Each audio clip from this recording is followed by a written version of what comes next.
Good morning. The hearing board of the South Coast Air Quality Management District is in session. Today is Thursday, May 23rd, 2019. The time is 9:00 a.m. and we are in the hearing board room in Diamond Bar. We have one matter on the calendar for today, and that is South Coast AQMD versus Matchmaster Dyeing and Finishing, Inc., case number 6110-1 for a status report and modification of the stipulated order for abatement. And who is representing who is representing the executive officer this morning? Good morning. Mary Reichert on behalf of the executive officer. Good morning. And who is representing Matchmaster Dyeing this morning? Good morning. It's Matt Williamson of Minat, Phelps & Phillips on behalf of Respondent. Thank you. Okay.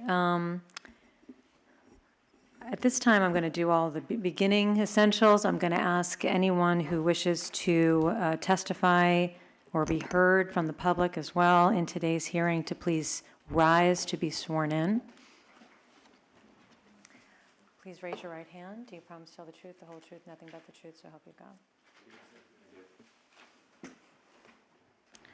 Thank you. And then, unless there's any beginning essentials that we should get through between the parties, if anyone has anything to raise, I'm going to open it up for opening statements, first from Ms. Reichart and then from Mr. Williamson, and then we're going to go off the record for a little while to read the respondent's status hearing statement that we received in our boxes this morning. So beginning with Ms. Reichart, your opening statement. Good morning. So we are here after several hearings on this matter, and I'm happy to report that we have not had any additional odor complaints since the last hearing, and thus no notice of violation have been issued. We have been working closely with respondents, getting regular updates regarding the status of the equipment and the modifications that they have made. And we believe that we are able to end the hearing or end the order as was previously anticipated at the end of July. This modification is basically cleaning up loose ends and ensuring that the modifications that were made at the facility are made permanent as part of the permits. So that is what you will see in the modified order. It has been drastically pared down in order to basically address those remaining items, which is, as I said, just making permanent the modifications that were made. So with that, we hope the board will find good cause to grant this modification. Thank you. Thank you very much. Mr. Williamson, your opening. Thank you. I will save most of the details of the compliance for the actual testimony, but just picking up where the district left off and reminding the board, we had conducted 3 different analyses, I'll call them, during this last period since the last hearing. We evaluated the Gac system, the carbon system. We evaluated the RCO, which you'll recall we had ordered platinum replacement catalyst because we're having issues with the performance of the original catalyst we received. And then we also did a robust, at the district's request, and I think we think it was a good request, a more robust review of the performance of our current air clear coalescent filters, or coalescing filters. At the end of the day, the results of those tests showed that all 3 of those systems worked at reducing odors remarkably similarly. In fact, the air clear and the RCO, the results that we got from the sniff tests, which include third-party sniff tests, were identical. We then looked at the feasibility of rolling each of them out, and in the case of the Gac carbon system, we found that primarily the volume of carbon and the weight of that carbon just wasn't going to work within our facility. In the case of the RCO, while the odor reducing measures were good, we ran into issues with the VOC readings we were getting on the FID with the RCO. And what we found, and have submitted reports to the district, and I think we're in agreement with the district on, is that actually the air clear was the most effective emission controls technology both from a feasibility point of view. Obviously, it's already in place at our facility, but also effectiveness. As I said, it was just as effective as the other technologies. Something that we've talked about at a number of previous hearings, but I think the last 3 months of analysis and looking at the complaint history has really driven home to us, is that the historical, and we've had these now, started rolling them out in May of 2018, had further enhancements in October, November 2018, but the enhancements we made to housekeeping, and recall we are doing additional and improved duct cleaning. We're changing the filters more frequently on the air clear. One of the more recent additions to this has been we're doing additional cleanings of the air clear and changing out the water more frequently. And we've seen, looking at the complaints and then the results of this analysis we did over the last couple of months, that the air clear with those enhanced housekeeping measures has been very effective at reducing the odors. And as the district pointed out, we're happier even than the district at the fact that, the last complaint in our neighborhood, odor complaint, was in December, and the last NOV was in August of 2018. So again, we're making these housekeeping measures and a couple of other items, permanent changes in our permit, and that's what we're here today to put those into the final order. And again, we think that there's good cause for that modification and hope the board agrees. Thank you very much. All good things. We're going to take about 10 minutes off the record, and so till about 20 after, so that we can all review the status hearing statement so that we can be prepared for the hearing. We're off the record, and we'll be back at 20 after.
We are back on the record, and I'm going to turn it to Ms. Reichart if you want to introduce your first witness for today. Thank you. The district introduces Vicente Godfrey. Could you please state and spell your name for the record? My name is Vicente Godfrey, Vicente Godfrey. And did you take the oath this morning? Yes, I did. And what is your position here at the district? I'm an air quality inspector. And are you familiar with the subject facility? Yes, I am. Can you please describe any interactions you've had with the facility since the last hearing we had? Since the last hearing, I've made a total of 6 visits. I made weekly visits during March when they were doing the Gac Study, just to kind of oversee their progress or the results of that study. And then after that study, I, would visit the facility on occasion to see what the readings were looking like. Okay. And did you detect any odors when you conducted these visits? I didn't detect any odors outside of the facility before and after my visits. Okay, thank you. And when was the last time you visited? I visited the facility on Friday, May 17th. Okay. And were there, over this period of time since the last hearing, have you issued any notices of violation to the facility? No, I have not. Okay. And have there been any odor complaints called in or reported to the district? No. Okay. And has there been any other violations that you've observed or issued notices of violation? No violations observed. Okay. Thank you very much. Thank you. Mr. Williamson, do you have any questions for Mr. Godfrey? Just a couple. During recent visits, I don't know if it was the most recent or any visits since the last hearing, have you also had the opportunity to go to the concentrated sniff ports after the air clears at the facility and conduct a sniff test at those ports? Yes. And what was how many times have you done that? I've used the sniff ports at pretty much every visit. And what on the district 0 to 5 scale, what were you observing when you were at the sniff port? The most I observed is 1.5. And what, if you had to say, what was the average or the most typical when you were at the sniff port? Just slightly less than 1. Sorry, I didn't like get a that. 0.9. 0.9. 1. Okay, thank you very. Oh, thank you. That's what I would typically detect. Okay, thank you. And that's the sniff port is right where the exhaust is? The sniff ports are located next to the devices, not necessarily next to the exhaust. On the air clears, they're next to the exhaust, but on the RCO, it's just next to the device, to the tenor frame, actually. But yes, it's the sniff ports for the exhaust for all of the devices involved. Thank you. Board members, questions for Mr. Godfrey? Mr. Balagopalan. Yes, Mr. Godfrey. Were there ports at prior to the control or just at the after control only? After the control. After control. So were you there when they did the sniff test that is in the report when they were conducting the measurements? Did you witness any of those periods when they were doing the measurements? Well, when I would visit, they would actually do a reading. Do a reading, which reflects what you see in the... Yes. So some of the numbers that is reported here, you had verified those, or? Right. I would observe along with one of the staff members. They would use the FID to, do the readings, and I would observe them record, and then I would also record those numbers. And your recording matches what has been reported? Yes. Okay, thank you. Board members, any other questions for Mr. Godfrey? Senator? While you were performing these tests, with the system in operation, Yes. okay? You stated that you detected no odor outside of the facility. That's correct. Did you visit inside the facility? Yes. As I previously stated, I did not detect odors before or after my visits in the facility. So when I was when I visit the facility, I would conduct a quick odor survey in the vicinity of the facility. Now you go inside the facility, and did you detect any odor inside of the facility? Well, Just inside, did you notice anything unusual about the odor, the smell? I didn't detect any odors inside the facility, similar to the ones we've been dealing with, that we've dealt with in the past. Did you detect any odor at all while you're inside the facility? That could be yes or no, I detected odors typical of a manufacturing process. So you did detect some odor inside the facility, Yes. okay? Was that odor not apparent outside the facility? No. Was that odor comparable to the odor you detected outside the facility prior there too, doing other No. visits? What kind of odor did you detect at previous inspections? And previous circumstances? Yeah. Well, when I first began my observations of Matchmaster, those odors were described as, as like a burning plastic or a chemical odor. But I have not detected those odors recently. Did you detect them at all? It was described that way, but did you describe the odor to be such that you explained? I'm sorry, can you repeat the question? Were you the one who described that odor that you just described? Can you give a time frame? You mean previously? Yeah, previously. Previously, yes. Previously, but not between the last hearing and today. I'm just trying to get the relative intensity at some point in time. And that's why I'm asking you these type of questions. Okay, well, I would have to go back to my reports to describe the nature and intensity of the odors from past events. Then to summarize, then my question would be, you think everything is okay there? The operation is as predicted in terms of eliminating the odor? As think I previously, That's the broad final question. I think we should probably, We ask him, but he's that's the inspector, he should tell us whether or not he thinks there's no more odor. I have not detected odors similar to those detected in the past. You have not detected odors that you detected similarly in the past. Did you detect any odor at all that's unusual? Are you trying to are you asking me like a particular type of odor, or just odors generally? Odor general that's not comfortable to, that could cause a nuisance. I have not detected any odors that may possibly cause a nuisance. To you, or to the environment.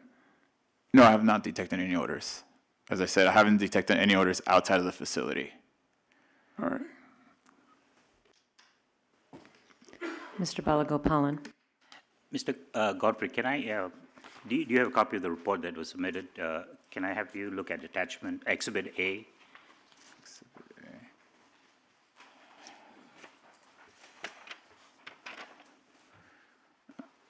Any particular page? Yeah, I don't think it's page, well, we can look at the first page, which, and that was starting as early as February 22nd. And the, Are you looking at Exhibit A to Exhibit A? I believe there's an exhibit.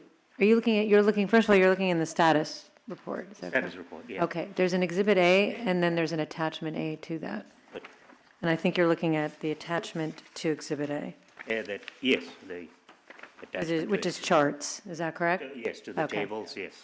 It's it was just a little confusing. Oh, to Exhibit A. Exhibit A, all right, oh, okay. I And did- the first date on there appears to be February 27th. Yes. Okay. Right. Looking at, maybe let's look at the pre-control and the post-control emissions. The early readings were showing very high post-control emissions, and we heard from the previous hearing that it was probably due to the catalyst. And the facility was trying to troubleshoot it and then change the catalyst. And then so subsequently, we see that the numbers have gone down on the post-control. But my question is, do you have any understanding or rationale why the post-control is higher than the pre-control? I wouldn't know how to answer that question. I don't have any engineering background to answer that question.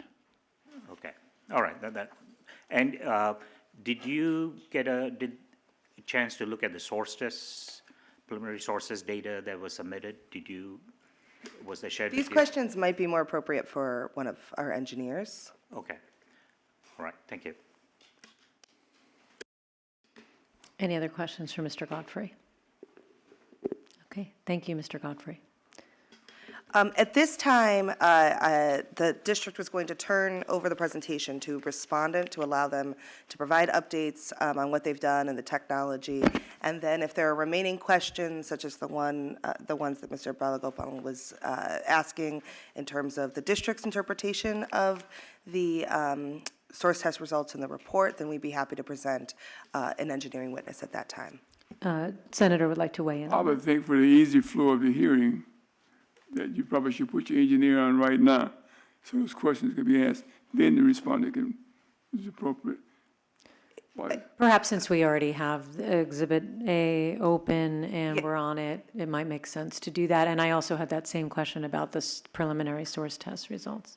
That's fine. We can do that at this time. Okay.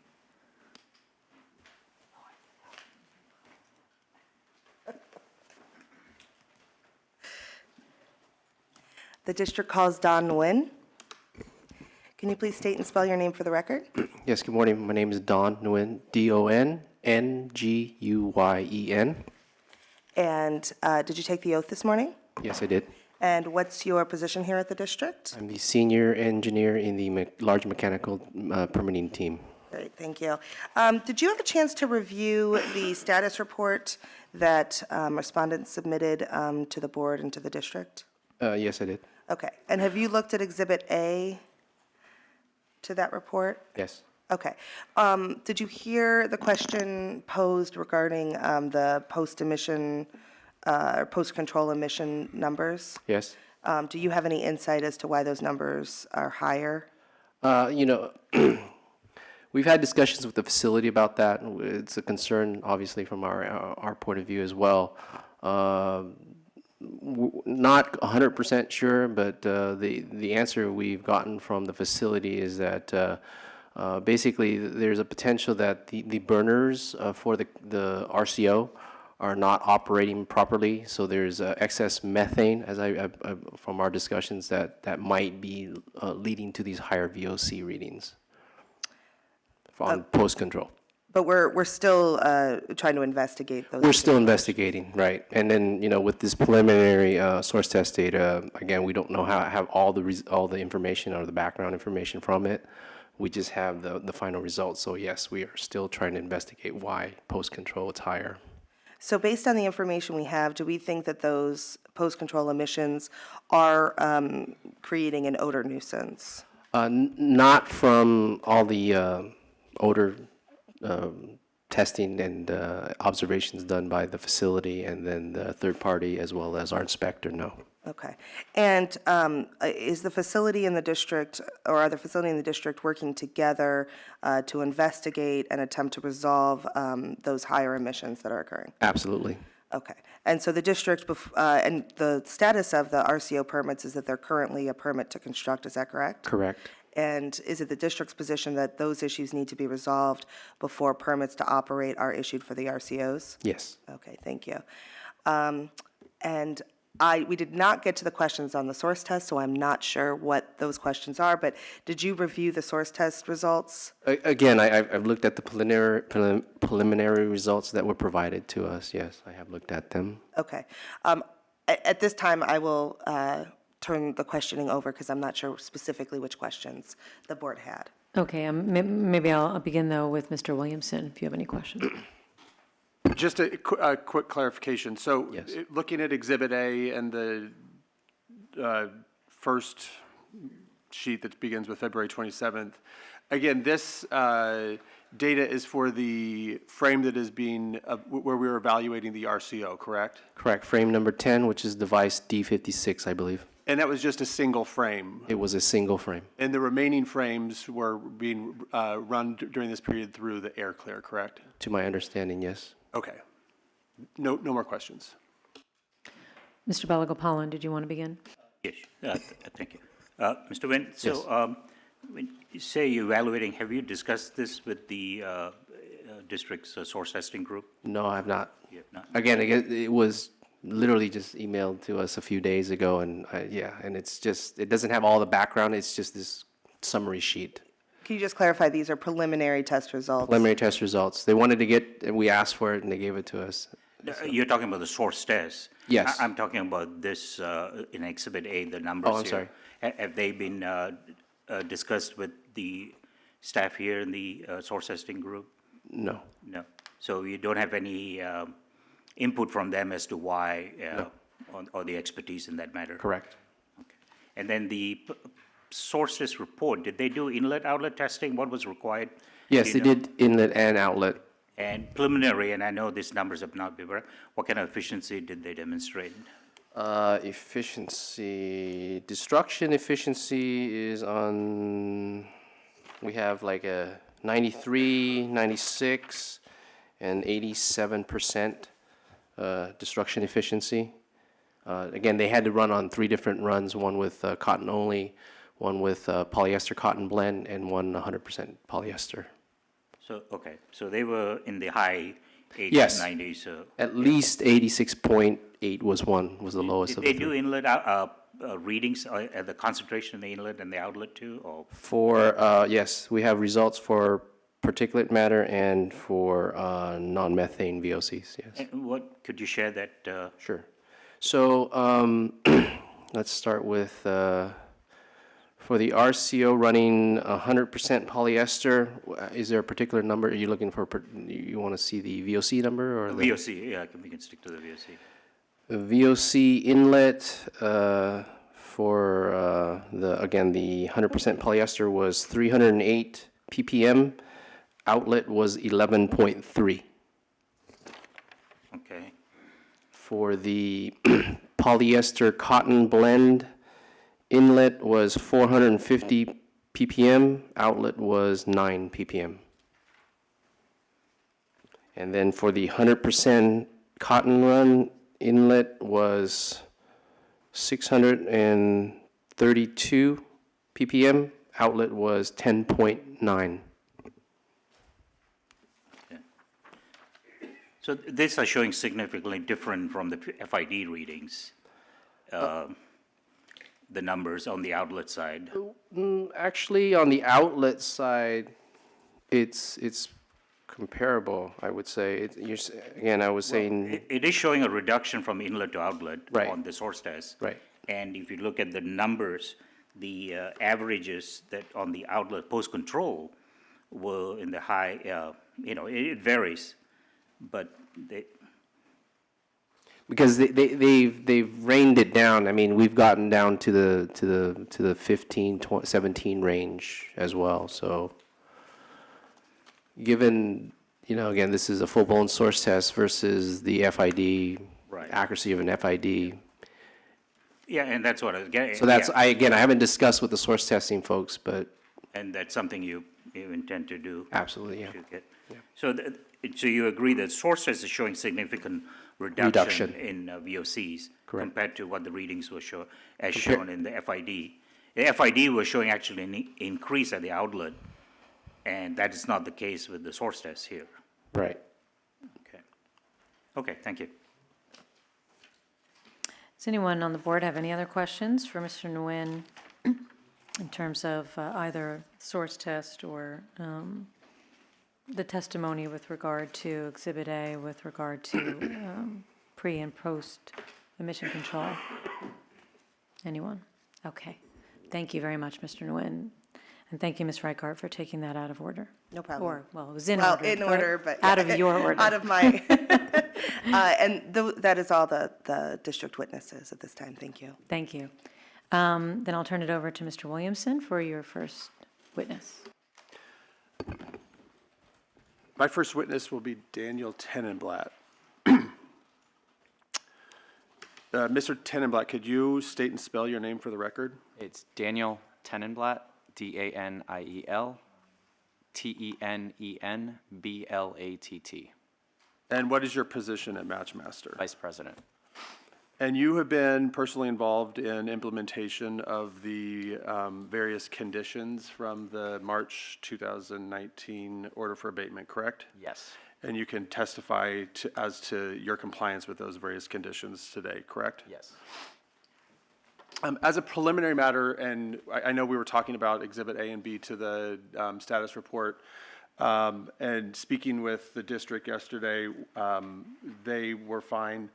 We would like to offer them into the record today, also to streamline the hearing so that we don't have to go through with individual testimony from Dr. Rosenfeld. So I would like to offer, forgive me, Madam Clerk, I don't remember what exhibit number we were at. Well, okay, wait. First of all, what do you wish to, you're going to be handing out additional, or you wish to put I in- don't need to hand out into copies of it, but I evidence? want to put into evidence Okay, Exhibit which- A and Exhibit B to the status. Okay, so let's be very clear what that is, because I have an Exhibit B at the end and an Exhibit A It at the might be beginning. easier to just, for us discussing it, to hand out, and I apologize, I didn't realize when I called it Exhibit A and Exhibit B that the, But let's identify what they are, and then we can mark them for the record. Certainly. And then I'll ask, once we identify them, I'll ask Ms. Reichart if she has any objections to putting them in evidence. Yes. But okay, so I have an Exhibit A that is a letter on SWAPE letterhead dated May 17th, 2019, which includes another Exhibit A, which is what we've been talking about, the chart, the charts for the testing report for the SCO. Is that Exhibit A? yes, it is the RCO feasibility and effectiveness analysis from Dr. Rosenfeld. Okay, and if you would like to mark those as a new separate exhibit, separate from the status report, we could do that, but then it would be Exhibit E. E as in egg. Yes, let's do that just for clarity. Okay, okay. So then,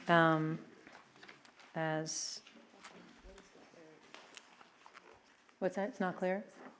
Okay, okay. You know what? Let's do it separately then. All right, we're going to leave the status report as it is. So the status report was filed, was it yesterday or this morning? Yesterday.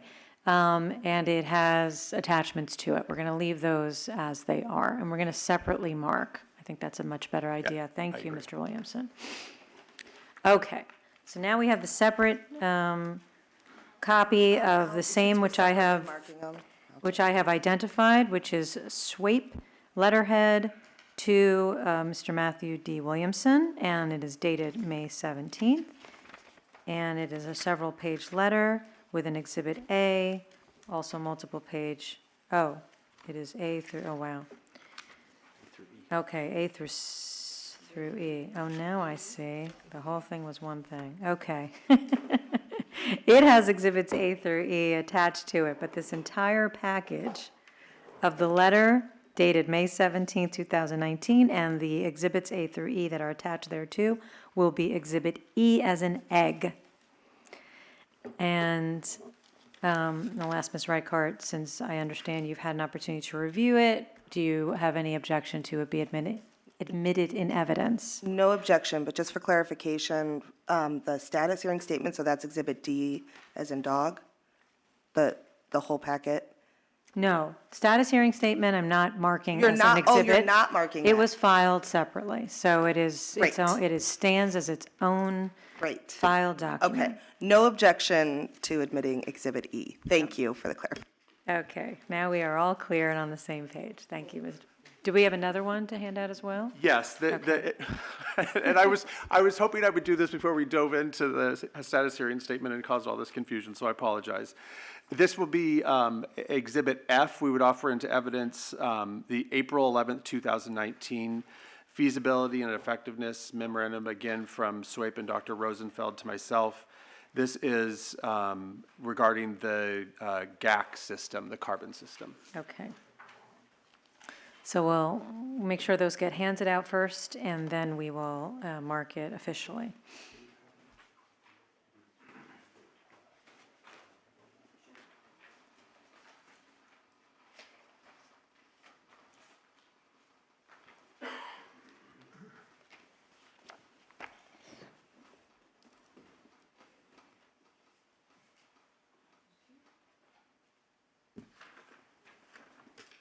Thank you. Okay. Now we have received the same letterhead dated April 11th, 2019, and this is regarding the carbon absorption control system, the GAC system. It's smaller. Does it have any attachments? Nope. Okay. Oh, it does? Did I miss that? And this one has Exhibit A attached to it. And so we're going to mark this entire document, both the letter and Exhibit A, as F, as in Frank. And Ms. Reichart, do you have any objection to this being admitted into evidence? No objection. Exhibit F is now in evidence, and you may proceed, Mr. Williamson. Okay, so we will provide an overview of the compliance with each of the conditions from the February 28th order, starting with the RCO evaluation. Mr. Tenenblatt, can you, well, let's start with the last time we were here, you were having issues with the catalyst in the RCO. Can you provide an update to the board about the outcome of those, of the new catalysts that were ordered? Yes. The last time we were here at the end of February, we talked to you about the custom-made platinum catalyst that we had ordered that had just arrived, and we were in the process of installing them. We installed them in the RCO unit, and the good news is they worked as expected. So from an odor standpoint, the RCO was successful in reducing the odor. Our sniff tests, which we did, I believe 150 of them, I'm sorry, no, that's, I believe 50 of them over the period since we were last here. The average odor rating from those sniff tests was a 0.6. The highest odor rating from those sniff tests at any point from the RCO was a 1. So from an odor standpoint, what we talked about last time we were here, the new catalysts and the way they worked was effective at remedying the problems we had had initially with the RCO in approximately November 2018. And should I continue? Let's stop there and move on to, we heard some questions about the FID results that you received, and they're summarized in Exhibit A to the May 17th letter from Dr. Rosenfeld. Can you describe the FID results that you received over the course of the RCO study? Yes, so I'm on what's now Exhibit E. In Exhibit A on the first page that we had looked at before, which had the pre-control, post-control, at the top it says Frame 10 Control Device RCO.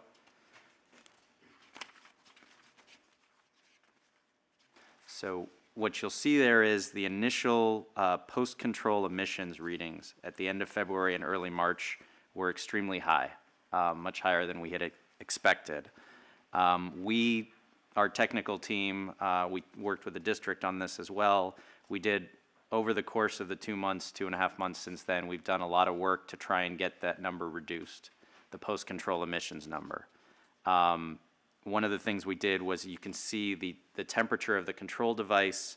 You can see through March and April there's adjustments being made, and still kind of adjustments, but what we've largely gotten to is that 320 Celsius has gotten us the best numbers in terms of post-control emissions. It's not 100% across the board, but generally we're running, if you go ahead 4 or 5 pages and get to the end of April, you'll see all of those were run at 320 Celsius, 608 Fahrenheit. What you'll see is at that, I think it's the 6th or 7th page of that exhibit, the last page, you can see at the bottom, the averages from February 27th through April 4th, the post-control emissions average was a 68.5. The average for the last month of the study, from April 5th through May 1st, was down to a 36 in the post-control emissions. So we have made significant progress in reducing those numbers. One was, like I said, by optimizing the temperature. The other was adjusting the gas and air ratio of the burners to have more complete combustion. And did you have discussions with the district about the FID readings you were getting in the RCO study? Yes, we had numerous discussions, and just to refresh your memory, through this whole process since the last hearing, we had been providing status reports every 2 weeks. So the data you see here, every 2 weeks we were adding to it and providing the new data to the district. So they were getting this in real time. This is obviously the last one, which includes all of the data, but there were 4 or 5 interim versions with chunks of this data in real time. What we, to the best of our understanding, what was contributing to the post-control emissions is methane from the burners that was not completely combusting.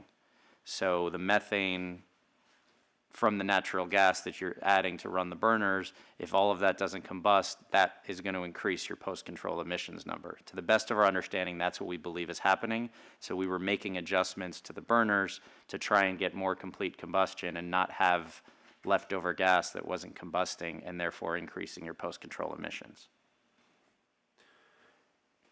And moving on from the RCO evaluation, One more. oh, go ahead. And just one more thing, there was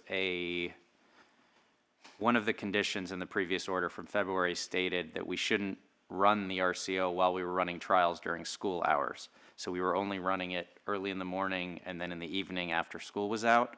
On April 16th, we sent a formal notification to the district that we were at that point comfortable running it during school hours and wanted their permission. You can see again in the data, at that point, the post-control emissions had dropped, and then throughout the process, the odor level at the concentrated sniff port was also below 1. So at that point, we were comfortable running it during school hours. We sent that notification to the district. They were very helpful and immediately responded back the next day, approving that. So since April 17th, which is now approximately 5 weeks, we've been running the RCO during the daytime, during school hours. We're happy to report, as the district mentioned, we haven't received any complaints or any NOVs during that period. And so we do have, for the last 5 weeks, we've had all of the frames running through the air clear and frame 10 running through the RCO, and we haven't had any odor issues. Okay, so now moving on to the air evaluation you did of the air clear coalescing filters. Can you describe the simultaneous analysis that you conducted of the air clear's performance? So if you go a couple pages forward I'm still in Exhibit E, but now I'm going to Exhibit B of that exhibit. So it's now a vertical data chart.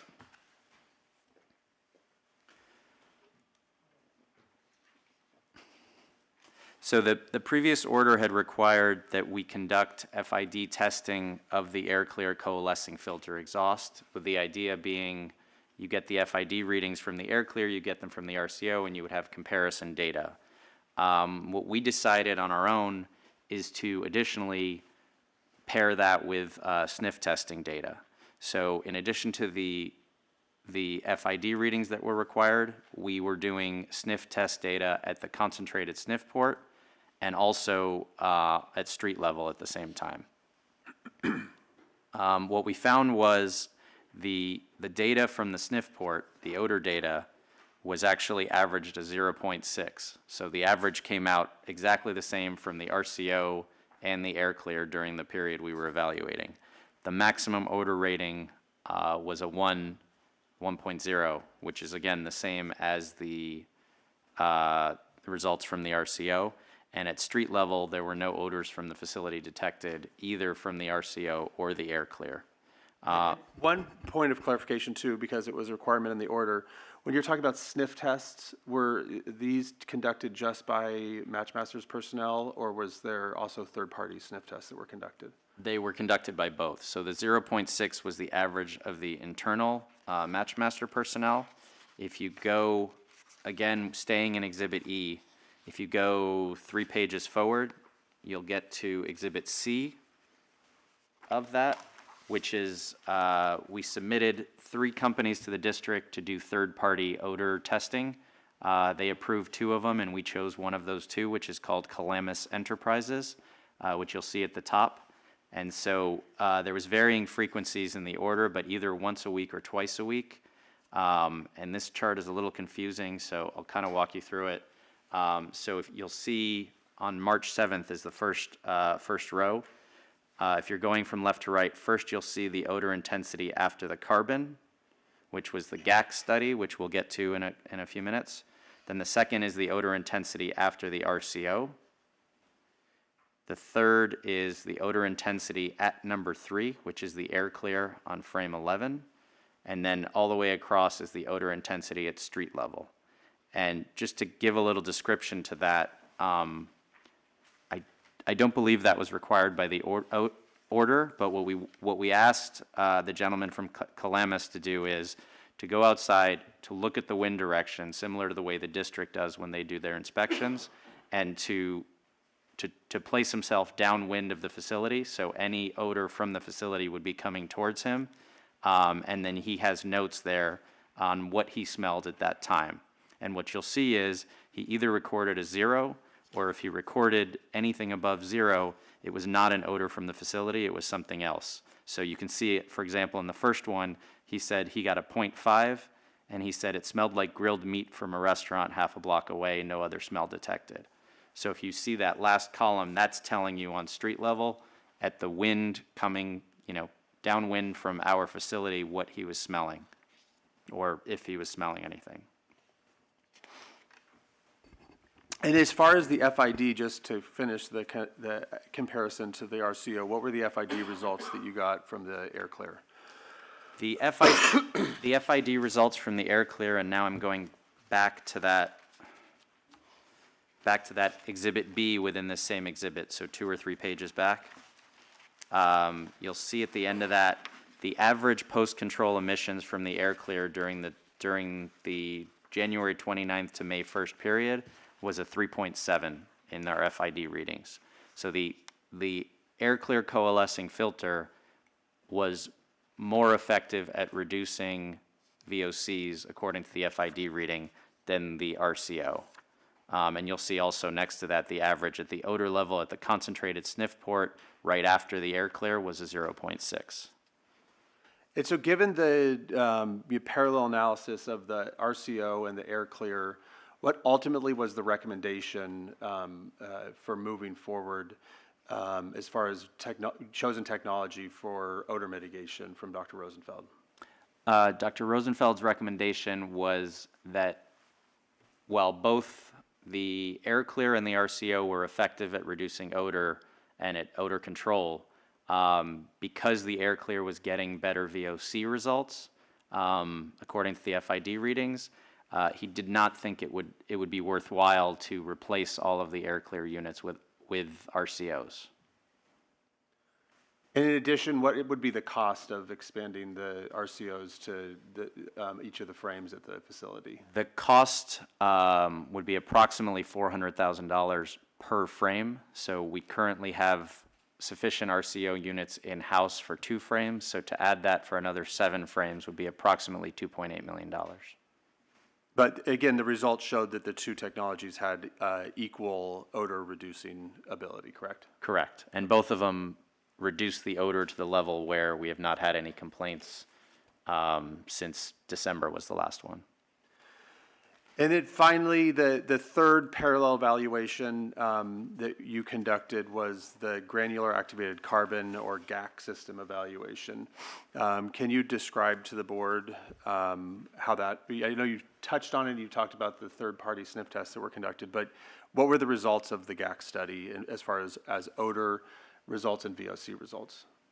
So what we did in the Gac study is we took, we didn't have the entire frame running through carbon as the filter, as the post-control mechanism, because the amount of carbon required to do that would be, I don't know offhand, but you're talking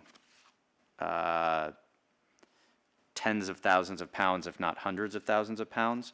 So we did a simplified study where we took 2 250-pound carbon vessels, and we connected from the exit of the frames that would normally go into the air clear coalescing filter. Instead, it ran through two 250-pound carbon vessels in series. So it would run through the first one, then connect, run through the second one. What we found was from an odor standpoint, this was also an effective odor control method. So all of the results from the sniff test, both by our internal personnel and by the third-party sniff tester from Columbus, all of the results were between 0 and 1. The maximum was a 1 on the odor intensity scale.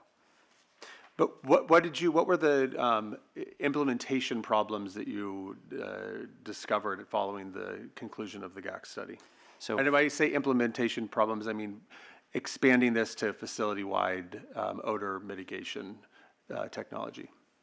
So the biggest problem from expanding from the 500 pounds to trying to use carbon for the entire facility is that if you extrapolate those numbers and use it based on the CFM, Dr. Rosenfeld calculated that approximately somewhere between 270,000 and 360,000 pounds of carbon would be required to filter the odor from the 9 tenter frames. That was, from a structural standpoint, that would exceed what our building is rated for and what structurally we could support if we were to put that on the 3rd floor connected and receiving the exhaust from each of the frames. In addition, the space required to fit that would also not be feasible in the current facility. One of the things we conducted, as per the order, we conducted outside testing of the carbon called a carbon tetrachloride activity test, a CTC test, and that determined that roughly 50% of the 50% of the carbon would have to be replaced roughly every 6 weeks to keep the system functioning efficiently. So what you would have is you would have that between 270,000 and 360,000 pounds of carbon, and half of that would have to be replaced every 6 weeks. So the feasibility and the engineering challenge of having to do that would be significant. The other issue was that the test conditions, you're talking about a small pipe with only a fraction of the air coming from the frames going into the carbon. If you were to run all of the exhaust into the carbon, there's more lint, there's more oils, there's more contamination that could clog the carbon and actually shorten that 6 weeks to even less than that. We don't really have an exact number, obviously, but we would assume that if we were running all of the exhaust rather than just a small stream, you would contaminate the carbon faster. And then the last issue with the carbon is the way carbon works is it's effective up to a certain point, and then there's what's called breakthrough, where past a certain point, it immediately drops off to pretty much 0 in terms of its effectiveness. So the other concern is if we are running and we cross that breakthrough point, you could have a period where now you have exhaust going through carbon that's not effective and that's going into the environment without filtration. So as a whole, based on all of those reasons, Dr. Rosenfeld concluded that even though the carbon was effective in reducing odor, it was not feasible to replace the air clear technology with carbon filter for all of the frames. And have you discussed that conclusion with the district? We have discussed that with the district, and they've not objected to that conclusion. Thank you. So switching gears a bit, and I guess it also is covering current conditions in the order, but as important, maybe more important, conditions in our proposed order for today. And we haven't introduced that as an exhibit yet, have we? No, let me do that right now. We're going to mark, we received, before the hearing began, proposed findings and decision of the hearing board for modified order for abatement. We're going to mark that as Exhibit 26 for the district. And you may proceed. Thank you. Looking at the conditions, we have, and I want to focus on 1A, 1B, and 1C.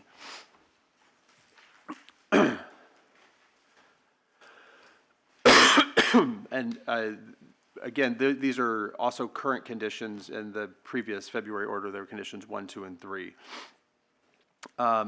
we've talked quite a bit at previous hearings about the enhanced housekeeping measures that have been implemented in order to help mitigate odors. Can you, just to refresh the board's recollection, can you just walk through the measures that we have outlined here and the proposed order? So our belief is that the main reason for the reduction in complaints and the reduction in NOVs, and in 2019 the elimination of complaints, is that the enhanced cleaning and housekeeping of the air clear filter system has gotten us to that point. So there's a few factors that go into that. One is we've been cleaning the air ducts, so that's the following the frame on the way to the air clear. We've been cleaning those ducts at least quarterly for each of the frames connecting to the air clears. The second is the manufacturer recommendation on the filters in the air clear unit. So the filters that are pulling out the oils and any contaminants, the manufacturer recommends replacing those every 18 to 24 months. We've been replacing them at least once a year. So that also, those two have by far been, I think, the most significant items in terms of reducing odor, reducing residual oil that builds up both in the ducts and in the filters themselves. And so again, these are the first three conditions in 1A, 1B, and 1C in the proposed modified order. And Matchmaster is prepared to make those modifications to their permit and make that, we'll call it enhanced housekeeping, a permanent practice at the facility, correct? Correct. Okay. The third thing, which we've also been doing, we did, if you'll recall, I think one of the conditions in the first hearing was to do an internal study, examine different additives or chemicals that we could put into the air clear filter system. We looked at adjusting pH, we looked at a number of things, and we found that sodium borohydrate was the most effective, so we have since been adding that, I believe since about the summer of 2018, we've been adding that into the air clear system as well, and we believe that has helped as well. And then to help us with the next, final point here, I put together a graphical representation of the complaint history, the odor complaint history of Matchmasters, which I would like to introduce as Exhibit G.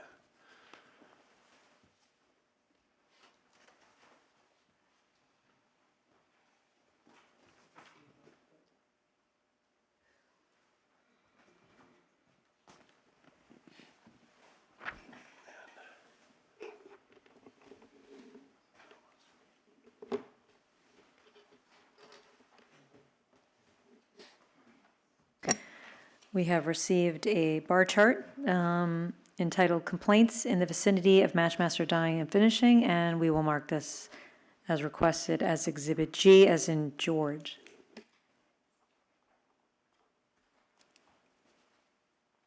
If anybody wants it on the screen too, I have it. Anyone wish it on the screen? Perhaps it would be good, because I know that there were a lot of, in the beginning of this series of hearing, a lot of public interest. And so perhaps, since it's being webcast, it would be good to have it up on the screen. Oh, great. So let's, oh, sorry, thank you. Yeah. Let's, in light of the complaint history, let's talk about how the implementation of these housekeeping measures. What was the time period where you guys first began the duct cleaning, the addition of the sodium borohydrate, and the increased, more frequent replacements of the air clear filters? All three of those were started in roughly June, July 2018. So you'll see after the first rush of complaints. And then the other things we've done since then, we've since, one thing we've done is we have a designated team of actually 12 individuals who have been the ones who have been conducting the cleaning. So as with anything else, as the same people do the same job over and over, they've gotten more efficient, they've gotten better at it. We figured out, and I would say roughly in October, November 2018, we figured out that rather than just a dry cleaning, we've actually started a cleaning with water and soap of the ducts, and that's helped us also remove more of the oils, get a better cleaning done. So it's still the same cleaning, but we've gotten more effective at it. We've also, as part of that cleaning, started in the air clear filter, in the air clear unit itself. The filters are vertical, and then below the filters, there's some water liquid in there that will have kind of the oils or impurities from the filter will drop into that. So as part of the cleaning process also, we're draining and refilling that liquid. So again, if there's any oils in there, any contamination in there that's potentially contributing to odor, we're draining that and refilling it, again, to help get the cleaning system as clean as possible and to avoid oil buildup. And that also was started in that October, November 2018 timeframe. So it's, if I am accurate to summarize, is that over the June-July period in 2018, you rolled out these initial housekeeping measures, correct? Correct. And then you rolled out additional enhancements, including using the hot water and the soap to clear out the ductwork, and the additional and enhanced air clear cleaning. That was October, November of 2018, correct? Correct. Okay.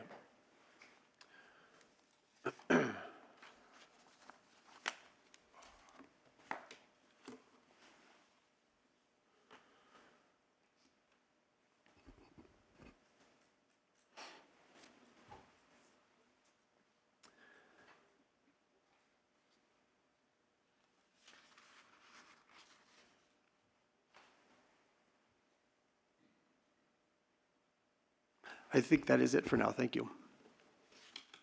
Thank you. Ms. Reichart, do you have questions for Mr. Tenenblatt? No questions.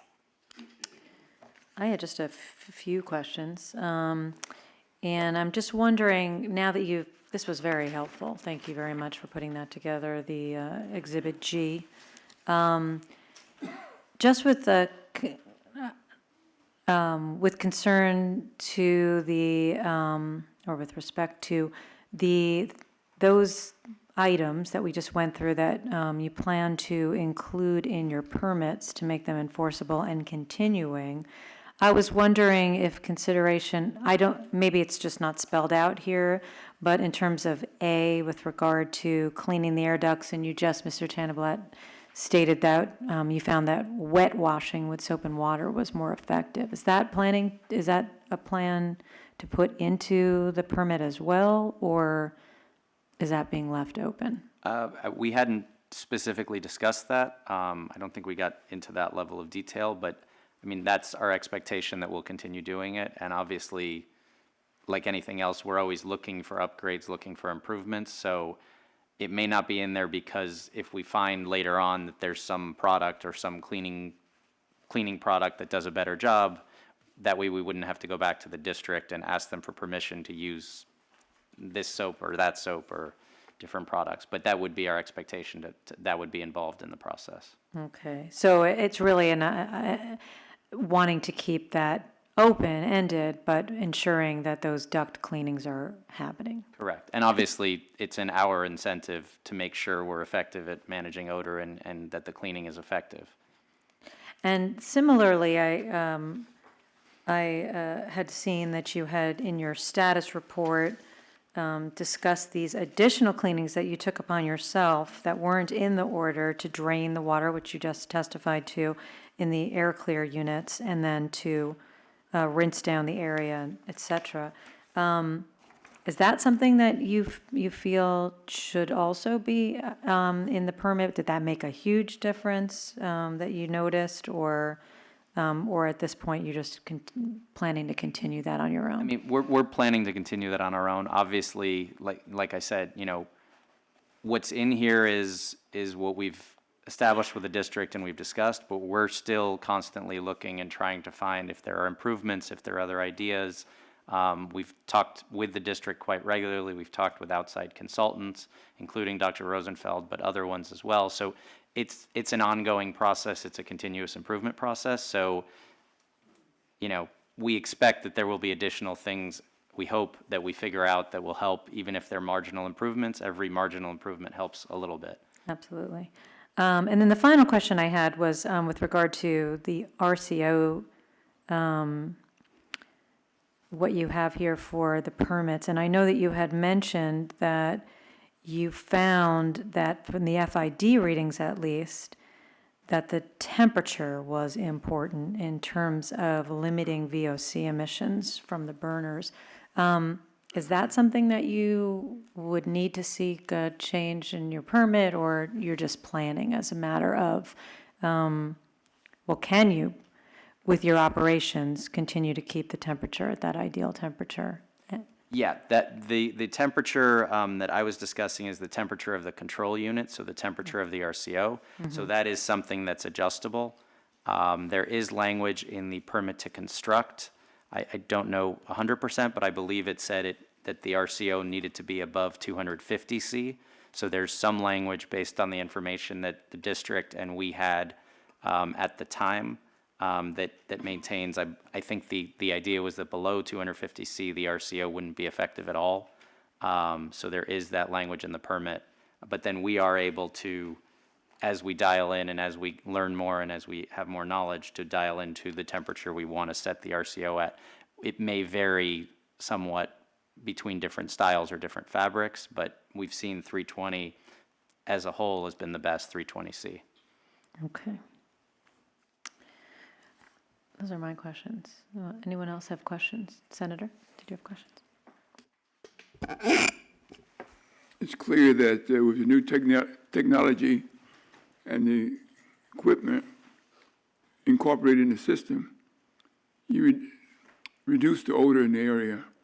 It's appeared by this chart, Exhibit G.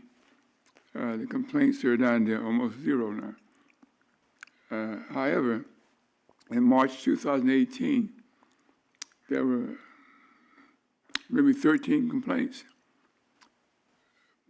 Obviously, numbers verified because there's no NOV. I don't understand that. You have any explanation for that? The complaints from March 2018 from last year? Yeah. The chart shows a lot of complaints. I think the district might be better to answer that, but our understanding was if someone calls and makes a complaint and the district comes out and is unable to verify it, meaning they're not smelling it in the area or not smelling it in our facility, they don't issue an NOV. So I think in those cases where you don't see an NOV, that was what happened. Someone had complained about an odor, and the inspectors, when they came out, didn't smell the same odor or didn't smell it to anywhere near the same intensity, and therefore decided not to issue an NOV. But again, I'm speculating on the district's decisions in those cases. And let me interrupt for just a moment, and just so we all remember the timing of this particular matter. This matter did not come before the board for the order for abatement until July of 2018. And so the high numbers that we're seeing at the beginning of this chart were the actual complaints that brought this to the district and ultimately to the hearing board in the first place. It's clear with evidence with the Exhibit G that is the case, and some corrective action were hence taken to reduce the odor in that area by that facility. And the charts speak loud and clear to that effect, in my view. I just asked the question because if there were a lot of complaints and no NOVs, if somebody dropped the ball or something didn't happen, I just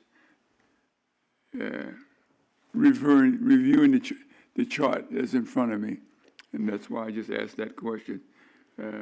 Comparative analysis, you might say. And just to be clear on that, we have the data that we've received from the district that on all of those occasions where a complaint was made, someone from the district, an inspector, did come out and follow up on those complaints. So there's no issue of someone called and no one came out or no one responded. It's what they found when they came out. From my information, from my understanding, I got to ask you another question. Do you know whether or not those complaints came from the school in the general area? I need to know that. I think this is very general and very broad. understand, But but- wait, Senator, all of this was covered in the initial hearings. All of this information was covered in the initial hearings. I don't think Mr. Tenenblatt is the witness to go back over all the complaint history before this case came before the board. Please, Madam Chair, in their report and yours also, you say that there's hours in which they can operate using that new equipment that when the school is not in session. I'm just trying to get an idea in my own mind, maybe you already know in yours, that this obviously could have been a problem at that time. The new equipment was not in But it's place. not a problem at this time. The new equipment was not in place. Is that the question? Please, let me finish. If you keep interrupting me, then I lose my train of thought. Were you aware that any of those complaints were made by people at the school?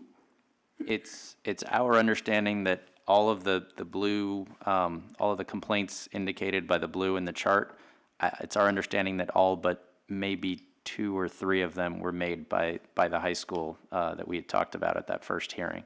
Right, which therefore mean all the new technology equipment you put online reduced odor to the extent where the school is not complaining at all. Correct.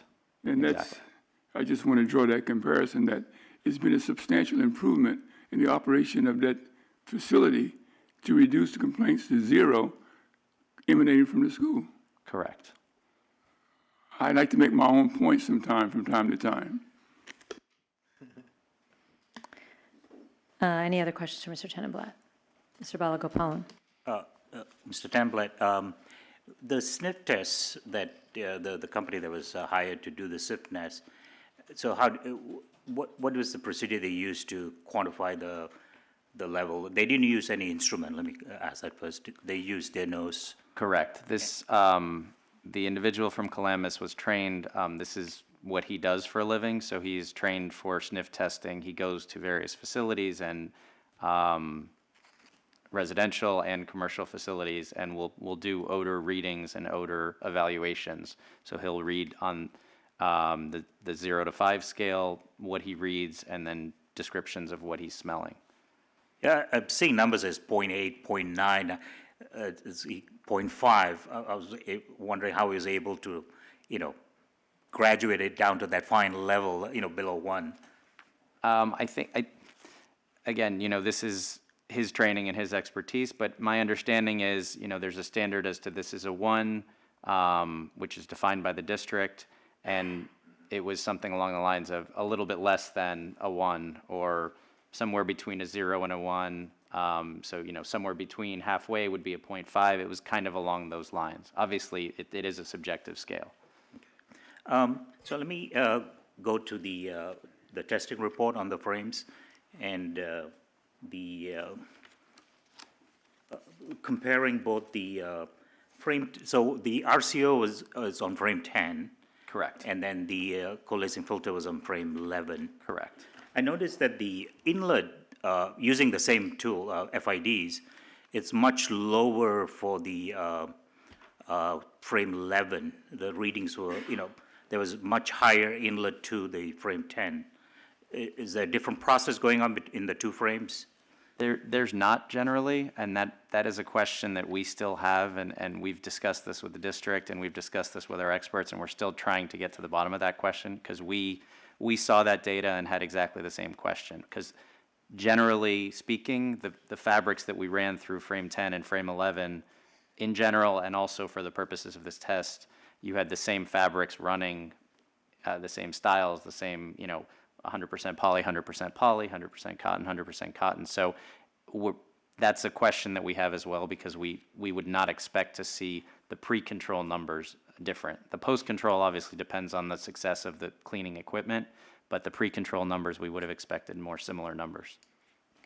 So just, if I were to just look at the, and didn't have the benefit of the source test, and just look at the FID results, and I think you clearly explained why the reading was, one possible reason why the reading was higher on the outlet versus the inlet because of its reading methane.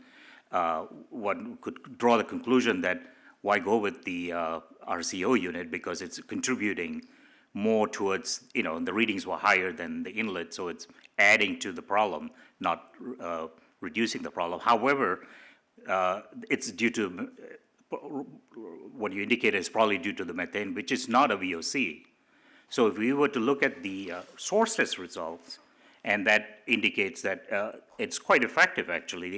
The average I calculated is around 10 ppm on the outlet, and inlet was quite high. It measured in the 300 range, 600 range, and was very effective in reducing the VOC. Not, so it shows that the RCO is actually quite effective. I'm not saying you have to replace everything, but because it looks like odor-wise they're comparable, but it shows. I mean, the data indicates from the source test, the RCO is actually doing, after you looks like after you replace the catalyst and so forth, it's actually doing a good job and very efficient in reducing the VOC at the of the concentration going in. Would you say that's correct? I agree completely, and just for your information, we're continuing to do work to see if we can also reduce the methane, so we would reduce the FID number as well. So we're continuing to investigate and do research and work with the district on if there's ways to reduce that as well. Right, and FID, is not a VOC. I'm sorry, methane is not a VOC, so it's measuring something than a VOC. Correct. Now, I saw in the order, in the condition that in D, 1D, you may, all respondents ceases operation of the RCO. Is there some thought towards maybe taking it out of service, or? We would like to keep it in service and get it permitted, but we're still in consultation with the district, because obviously they don't want to see, like you said, they don't want to see the FID number rising from the inlet to the outlet. So we're still working with them to get that approved. But our hope is to eventually get that permit to construct converted into a permit to operate for the RCO and to continue running it. And I hope that the decision won't be made strictly on the FID, because the source test is showing the VOC substantially reduced from the inlet, and then the odor threshold is pretty much the same. So hopefully that'll be taken into consideration by the district in, allowing you to remove the RCO. It appears that the RCO is quite effective in reducing the VOC concentration. You can't get the same conclusion by just looking at the FID report, because it's measuring methane and showing higher. So I think it's good we have the sources data Do you to have support another that. question? Oh, yes. Oh, yeah, I'm sorry. Do you know if there was a sources done on the coalescing filter on the inlet outlet? Was there any comparable data to compare the two? To my understanding, the source test data on the coalescing filter was only on the outlet data, which was conducted and I believe submitted definitely to the district, but also to the board, I believe in October 2018, possibly November. But I think it was only the outlet. It didn't have inlet data to compare. And you probably don't know what the outlet concentration probably was. Because I'm trying to see, it's about averaging 10 ppm on the outlet with RCO and strictly VOC. Just, do you recall? To the best of my memory, it was in single digits. I don't know the exact numbers, but it So was it's it was very comparable It was then. lower but comparable. Okay. Okay, thank you very much. Even if we have additional questions, let's take a break. I think we're a little overdue on a break, and we'll come back with additional questions for Mr. Tannenblatt. So let's take a quicker break, and so we'll come back at 1:15 at 10:45. So we're off the record.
Okay, we are back on the record, and we still had Mr. Tenenblatt for questions, and I believe, Senator, did you have questions before the break?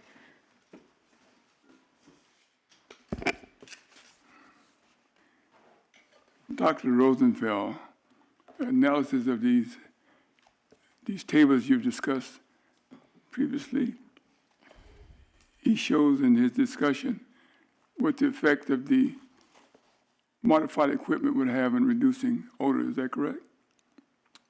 You mean the modified equipment, you mean the RCO? Yeah. Yeah. All right. Did he recommend these modifications or improvement? Did he recommend using these modified equipment, or was they already in place? Can you be a little more, you're RCO, talking, the new RCO and so on, cleaning agents.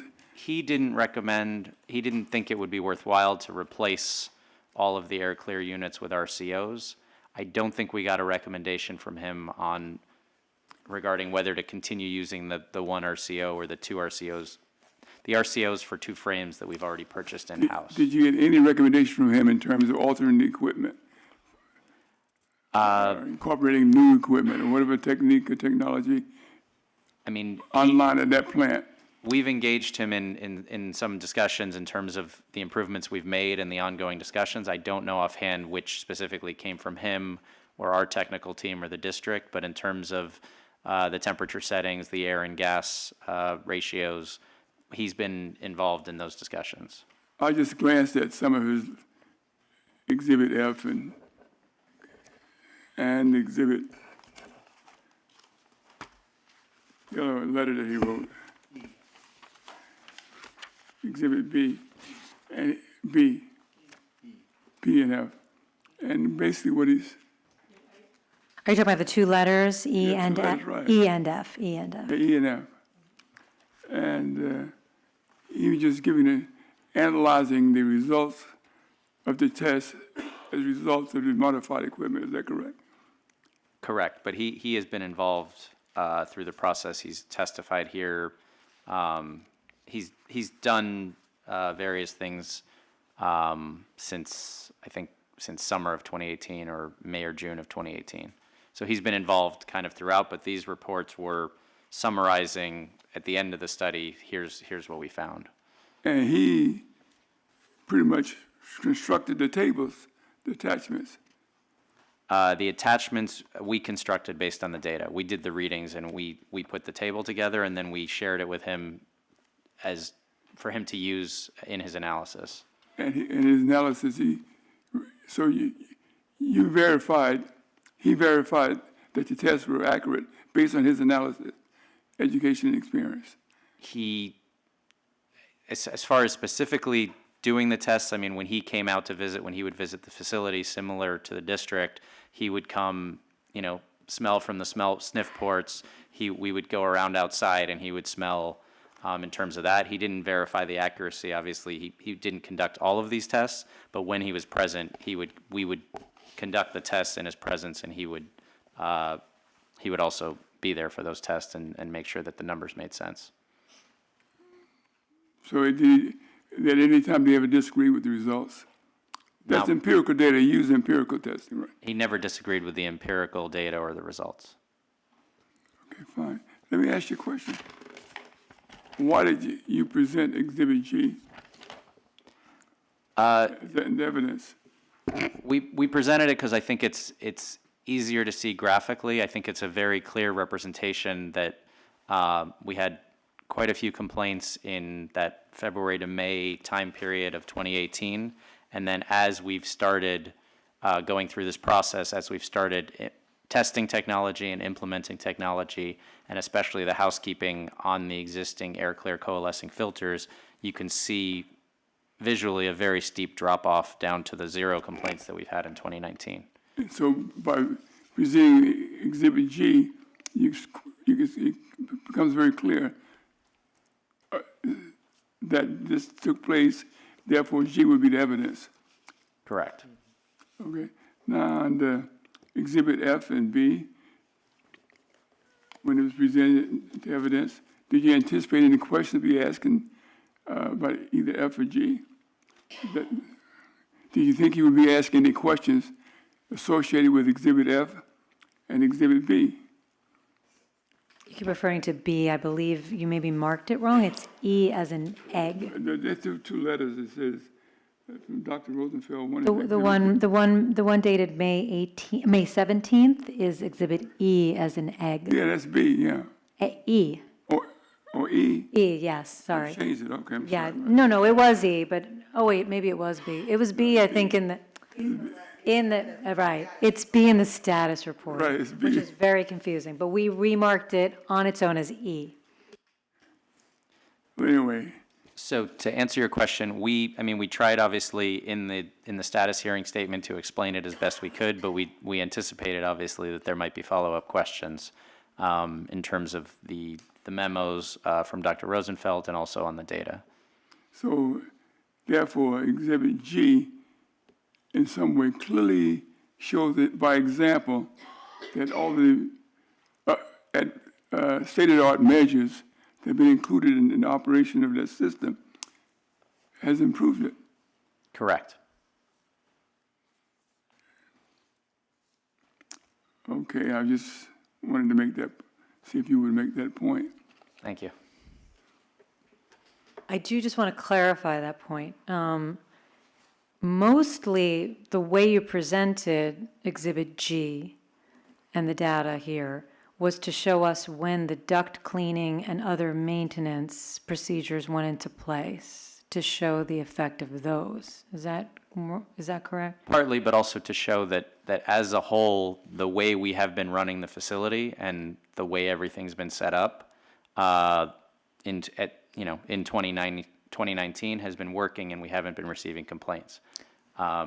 So that was, I think the district mentioned that when they started. We believe we've reached a point where we're no longer, well, they didn't say this specifically, but we believe we've reached a point where there's no longer a nuisance.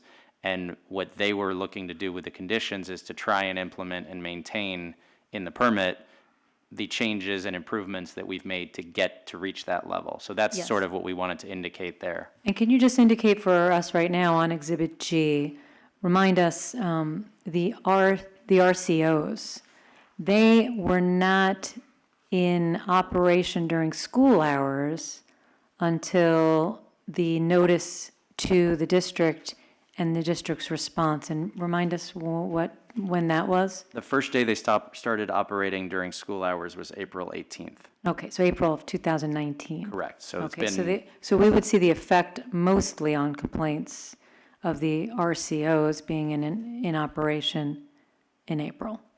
in of April or 2019. May, in the last month. Okay, And a just little to over make, a just, month. I just wanted to make sure that we have a complete record of everything we would see Yeah. on Exhibit G. And just for your reference, in the Exhibit E, in the Exhibit A, at the end of Exhibit E, there is a column first indicating when we started the RCO on each day, and then starting April 18th, it indicates what hours it was running. That was when we started running during school hours.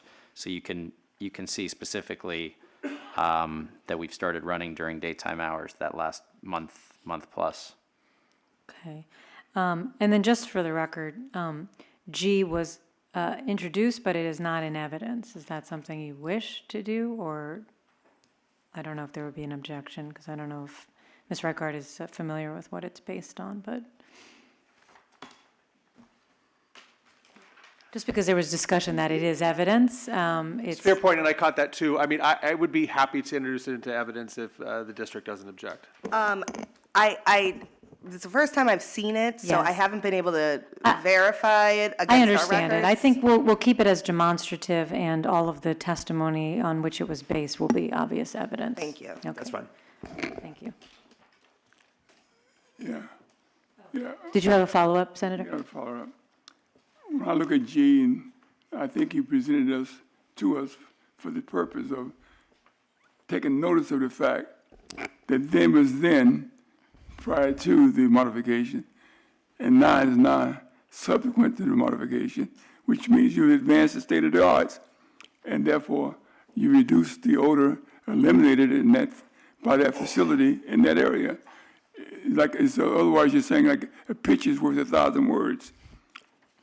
And I don't see any reason why it should not be in evidence, because the picture is worth 1,000 words. The reason why it is in evidence, in a matter of speaking. It's demonstrative, we are looking at it, it's been marked. However, it's based on data for which Ms. Reichart and the district has not had an opportunity to simply verify. And so as a result, it's just not in evidence because we don't know the foundation on which it was created. However, nobody is disputing the veracity of what's being represented. And we're taking it with the same weight we would otherwise.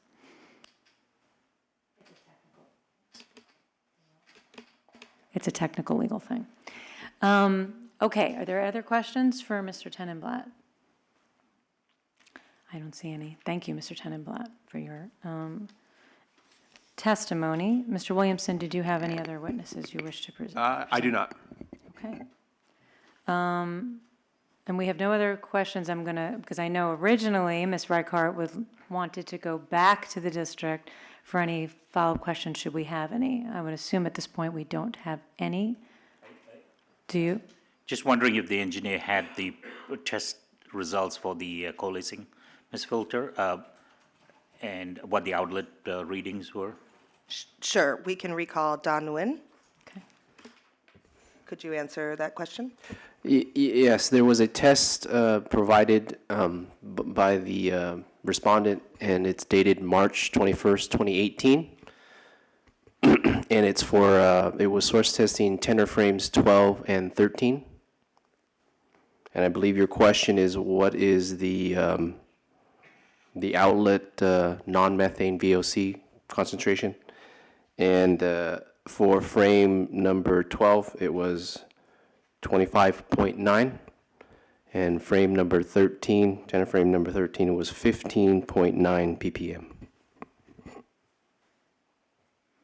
Okay, so based on the preliminary sources data, so the RCO, the average is it's about 10 ppm. Oh, and I'm sorry, for that March 2018, it was running, I believe, some 100% polyester. It was, it's polyfleece is what they call it. So comparing it to the 100% polyester run done recently in April of 2019, what did I say that was? Outlet was 11.3, so there is a definite reduction With the RCO. compared from then to now with the RCO. With the RCO. Okay, thank you. Any other questions, Mr. Williamson? Any questions for Mr. Nguyen on that? No. Okay, any other questions from the board before we close the hearing? Okay, seeing none. Thank you, Mr. Nguyen, for that additional testimony. At this time, I'm going to ask if there's any member of the public who wishes to be heard. I see none. Ms. Reichart, you're closing. Thank you. As you've heard here in testimony and evidence today, the steps that we've taken so far, that the facility has in conjunction and consultation with the district, we believe has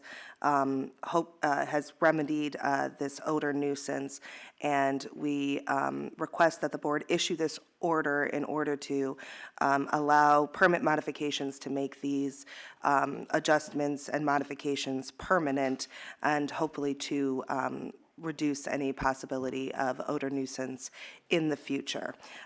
So with that, we request that the board find good cause to issue this modification. Thank you. Thank you. Mr. Williamson, you're closing. I will keep this short. I think that the complaint history that was demonstrated in Exhibit G, combined with the more robust data that was collected over the last observation period of the 3 different technologies, and the work that's been done over the past, I guess now 6-7 months with the district to evaluate different odor mitigation strategies, we've come up with a very positive path forward, that both reflected by that data and the lack of complaints. It's been since December of 2018 complaints and August 2018 on NOVs, so we think and hope the board finds good cause to issue the proposed stipulated order for abatement.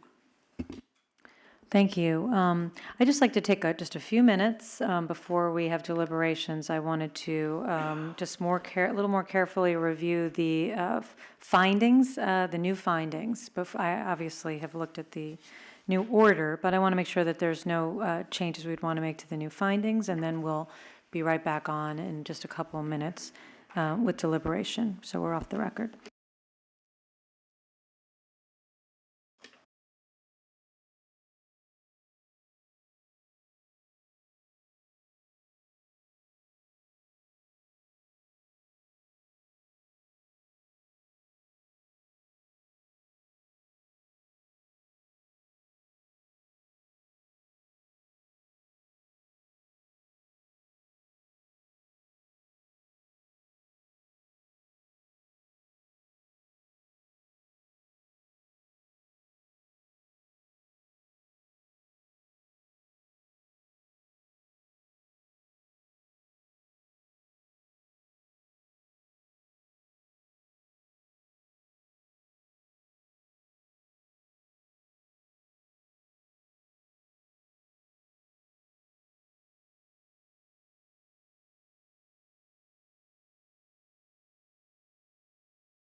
Okay, we are back on the record, and I'll begin discussions, and then we can all discuss. I believe that there is definite good cause to grant or to issue this modification for the stipulated order for abatement, as was explained through openings, closings, and testimony. This is simply to memorialize those changes which it sounds like all parties believe have made the most change in terms of reducing those odor complaints. And I think, as Senator has made abundantly clear, Exhibit G, that picture is worth 1,000 words. I agree. And I think this might be one of the fastest turnarounds we've seen in terms of an alleged nuisance case where we've gone from significant number of NOVs and almost immediate action to quite a significant reduction now to the last 5 months of no complaints. And especially where a school is concerned, that's something everyone likes to see. So we appreciate the significant effort that has gone in. There have been many different technologies that have been attempted at, I'm sure, a significant cost. And a lot of testing has gone into this. To come where we are is quite an improvement. I just wanted to note that. Everything that's in here in the modified order would simply memorialize, as the parties have said, the air duct cleanings and the changing of the filters. And I think it makes sense, because if you really look at Exhibit G, and you see when it was that the maintenance and the duct cleanings and the filter replacement went into effect in June and July of 2018. That's when we saw that significant drop-off. And you continue to see improvement with those tweaks and improvements in the cleaning. The actual new methods, including the RCO, which was what was at first considered to be what would make all of the improvement, didn't actually go into effect during school hours until the very end, and very recent in April. So, and there were already a significant number of months with no complaints. And so, while it's a good technology, as shown in what we've seen in the evidence, so is the air clear system, with all of the maintenance and improvements to the system and the ducting, et cetera. And so with all of that, I think there's good cause to issue this modified order for abatement and to allow it with those modifications and ensuring that those items are in the permits, to allow it to end in July. Ms. Byrd. I would agree. This was a quick turnaround. We don't frequently see quick turnaround, so this is really a pleasant surprise. And the facility has gone through a lot in terms of trying to see what makes a difference. And it appears that a combination of things have made a difference. And so for those things to now be included in the permit should mean that we could move forward without creating a nuisance in the future, which is the goal here. I think the significant point to me out of many of the points that were made was when the operation went into the school time hours, that we still didn't get a blip. And that was the source of most of the complaints. The school's the source of most of the complaints. So I think that was significant. And I appreciate that this facility has made these changes and that I can definitely find good cause to issue the modification. Mr. Balagopalan? Yes, I think I also can find good cause. I think they've made tremendous stride, especially going to South Korea, looking at alternatives, getting the RCO unit, and working with the issues. And I think the test data has demonstrated that the RCO unit actually is more, it's comparable. I mean, it's better than the all clear filters, just looking at the numbers based on the outlet test data. But the claim is also with the changes that the facility has made, cleaning the duct more frequently, adding the sodium borohydrate, I think, and looking at other measures has also demonstrated that it is as effective, if not as the RCO. So I think having both technologies, and I'm assuming the plan is to have both in there, continue to use that, and then continue to tweak and improve on the control system. I think we kind of knew, at least I didn't think that the GAC system was going to work, and I think it's borne out, and I don't see it's feasible, economically feasible to include that system. So I think, having the clear air filters with the changes and using sodium borohydrate and the RCO, it has resulted, as we've seen from the evidence, in no odor complaints. So I have to applaud the facility for taking those concrete steps to actually eliminate the odors, and hopefully it'll continue. Oh, I do have, I'm sorry, one condition on that, and I wanted to get input on E. It does say shall conduct visible emission, but it doesn't say, method 22 or, using a visible certified VE, so it just left it open-ended. So Before we go to reopen, isn't that something we would leave through permitting for the district to determine, as opposed to specifying it here ourselves, similar to some of the other issues I was wondering should be? I'm just wondering what you. I think the permit, we don't know when the permit is going to be issued, so this order is for another until July. So for now till end of July, they have to conduct, according to this, visible emission as required by Rule M55. I'm not sure the frequency in that rule, so they are required to do it, and I'm not sure the permit, because 1155 is a particular control. I'm not sure if they have modifications in, or for the permit application for modifying those PM controls, so it might not be reflected there, even though they are required to do it by the rule. So having, just leaving it open and conduct visible emission inspection, specifying a method is probably appropriate, either method 22 or having a certified VE just clarifies how they're supposed to conduct the visible emission. Okay, and this is to be included in the Into permits? Yeah, well, no, That's what this is. This entire one is submit applications for permit modifications to make the following enforceable.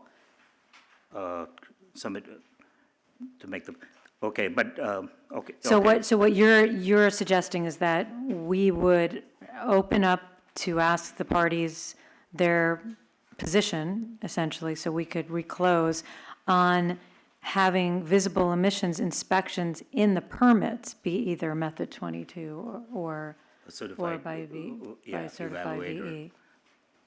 VE. And is that something you want us to reopen the record to explore? And the only, I think we heard testimony, we're not sure if they're submitting any application to modify all the, because they have a number of clear air filters at the facility, and I don't know if those are, so some of the, like A, B, and C are clearly for the clear air filters, and I don't know if they are actually submitting applications to modify it. And I think we heard testimony from Ms. Tenenbland, they don't want it reflected in that permit because they may change the solution and so forth. No, what is here, what is right now on page 5, 1A through E, is what will be reflected in accordance with in accordance with this order. By July 2nd, 2019, there will be an application with that in it. It's the additional, the soap and water, duct cleaning, and some of the other things I had asked about that they don't wish to have reflected. They want to have that flexibility in permitting. Right, it wasn't clear that they were actually going to submit, I don't know how many applications they would have to submit then. Number 1 says respondents shall no later than July 2nd, 2019, submit applications for permit modifications to make permanent and enforceable the following. So whatever they need to do, they would have to do in compliance with condition number 1. Are you saying you don't believe that to be clear? Well, I didn't get the impression that they were actually going to submit application for the clear air systems. But if the order is requiring all the clear air system, modification to all the, A through C is requiring that, requiring it, okay, then that's fine. right? Or not A through C? B is and C is. So do you wish to explore that? Okay, okay. But I don't know if it's necessary to include expedited processing of the permit. And I don't know if we want to reopen to find that out because you raise an interesting issue, which is this ends in July, at the end of July. July 2nd is the date of the permit applications. How long will it take before a permit, and then there might be a gap between the ending of this order? So if 3 members of the board wish to reopen for that, I would like to. Are there 2 others? Okay, 1 other, 3, 4. Should be asked and answered. Okay, why don't we reopen for the question of timing and whether or not we should include expedited processing? We probably should include expedited processing if it's. That's fine. Okay. Okay, so is there agreement on both Yes. sides? Yes, and Mr. Williamson? For the engineer, have they already submitted applications for the modification for the clear air filters? Or is it only for the RCO unit? They've only done the RCO RCO unit so unit. far, but they will be required pursuant to these conditions. Condition. And how many units are there, the clear air filter units that they need to submit? 4. 4? Okay, thank you.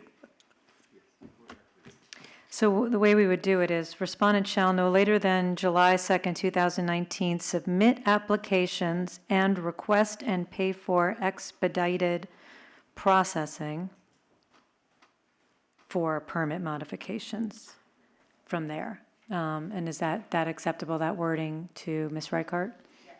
And is that acceptable to Mr. Williamson? Yes. Okay.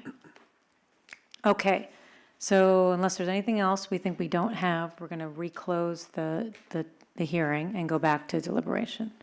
Okay, we've closed the hearing. Senator, you had discussion you'd like to add? I concur with the recommendation. I take notice of the fact that Dr. Rosenfeld of Soil, Water, and Protection Enterprise was at the site, verified and validated the test procedure as relates to the temperature and type of material that's being dyed, put a stamp of approval on it. Also verified the results of the test. Though it's empirical data, he finally decided what action that was taken to improve or decrease odor by the plant emanating in the general area.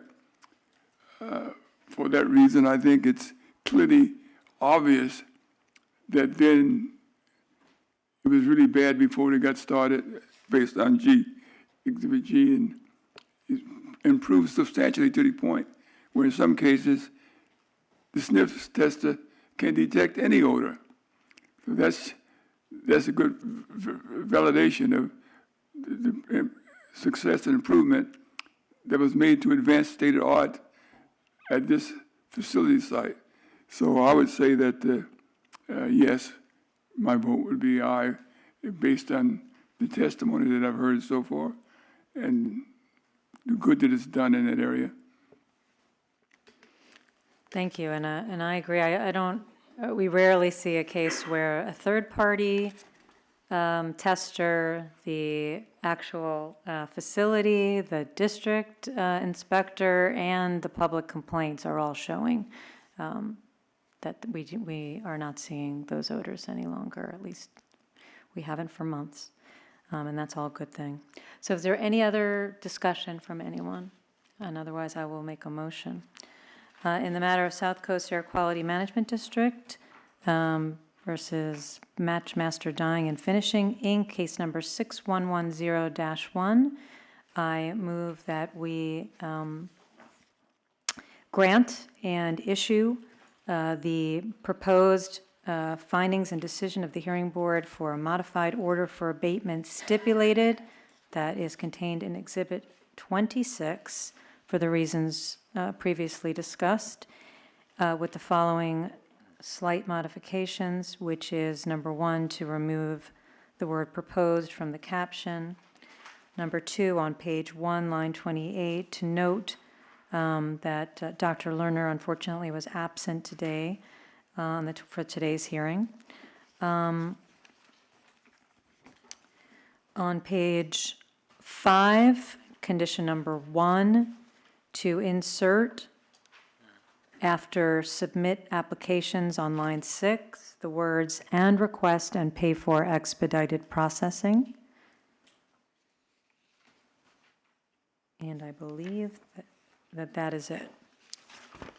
And there would be no other changing, and that completes my motion. Is there a second? Oh, Mr. Senator, I'll take Senator as a second. Any discussion on the motion? Mr. Balagopalan, how do you vote? yes. Ms. Byrd, how do you vote? Yes. And Senator, you vote? Aye. And I vote yes. Motion passes 4-0. Thank you. And thank you for excellent work and good luck in bringing this to fruition. Okay, thank you, everyone. Any other business board members? Seeing none, we are adjourned. Thank you.